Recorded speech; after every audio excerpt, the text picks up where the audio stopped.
Hello, I'm Dan Summers, Oni Attaché to the 17th. Welcome to Paradise, Isla Duala.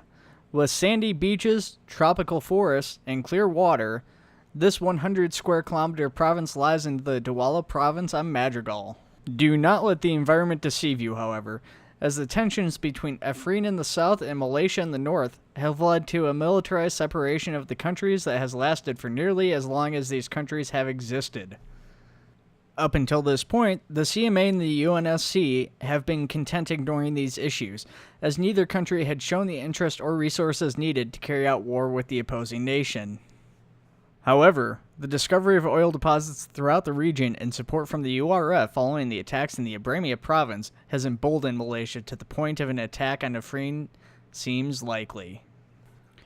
To make matters worse, Afrin has seen an influx of refugees coming into the country. Malaysian citizens are being displaced by URF forces. The URF is also sneaking in fighters remaining from Abramia alongside refugees from the country. The UNSC has decided to send in the 17th ODST and the 83rd NSOS to try and stabilize the region before things get out of hand. Due to the casualties the 9th MEF suffered during the last campaign, you will instead have to rely on support from local forces already in the area. With that being said, here are the local players. Despite their terrible name and a heavy police presence along the borders, this cartel has taken root in the area. The cartel is known to carry out illegal activities by CMA law and is expected to be opposed to our presence. They will be treated as Op 4 for the duration of your time here. Next up is the United Rebel Front. These guys need no introduction, and we're not going to get into it, but expect a strong presence from them. Anti-UNSC extremists will also be present. While we have seen good support so far from Madrigal's population, with the tensions in this area, expect that to change. We expect to see a number of individuals not affiliated with any group opposing you in this area. Their objectives, if any, will be unclear, and they will likely blend in with the civilian population. Malaysia police have acted as the buffer along the DMZ. Working for the Malaysian government, they will be the next closest thing to conventional forces in Op 4. Next up, we have the independent factions.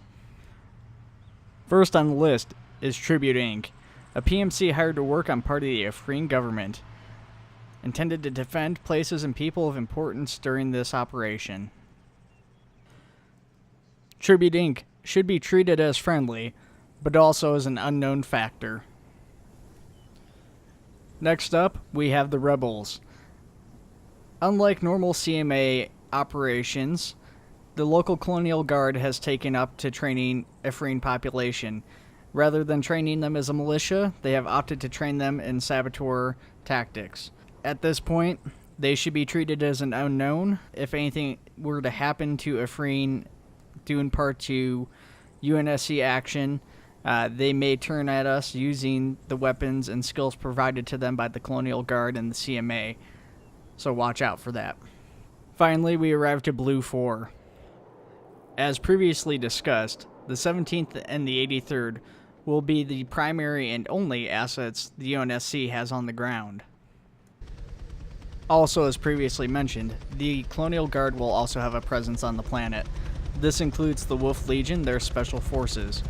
The Wolf's Legion will be the primary driving force behind training the civilian population in those previously mentioned saboteur tactics, while the standard Colonial Guard forces will be primarily responsible for assisting the 17th in maintaining relations in the area, as well as carrying out standard operations.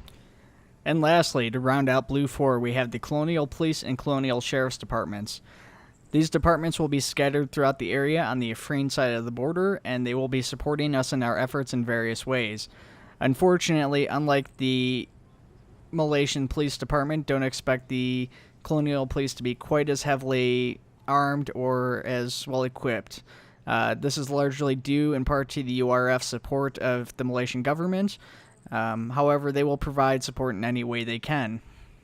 Lastly, we have the civilians. Afrin and Malaysia civilians will have varying opinions of us based on a number of factors, including civilian casualties, property damage, etc. Gaining their support could add potential assets to our operation. but losing it will almost surely mean support for the URF and Malaysia. Lastly, we have the refugees. As previously mentioned, they come from two sources, Malaysia itself as well as Isla Bramia.